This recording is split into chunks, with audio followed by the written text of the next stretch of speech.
আমি মনে করি এই বাংলাদেশের ইতিহাসে প্রজ্ঞাপন জারি করে প্রধানমন্ত্রী অনুপস্থিত থাকলে অমকে অমকে এই দায়িত্ব পালন করবে, অমকে এই দায়িত্ব পালন করবে, এটা তো হওয়ার কথা ছিল না। এটা কেন করা হয়েছে? প্রধানমন্ত্রী অনুপস্থিত থাকলে এই দায়িত্ব পালন করবে, প্রজ্ঞাপন জারি করে, এটা দরকার ছিল কি বলেন? এটা তো দরকার ছিল না।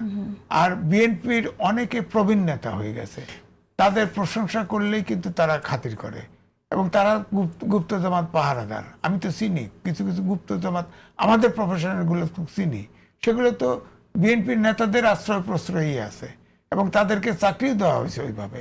তো সেখানে কার কথা বলবে বলেন?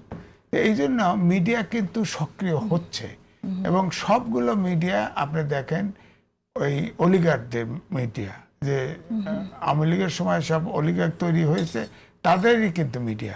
নতুন টেলিভিশন কয়েকটা বেরোইছে, সেখানেও আপনি দেখেন যে ইনডাইরেক্টলি কিন্তু এসালামের লোকজন কিন্তু সেখানে ওই মিডিয়া দখল করে ফেলছে। হ্যাঁ, এটা তো বুঝি, আমরা বলতে পারতেছি না, বুঝি। তো তারা তো, তাদের তো একটা মিশন আছে।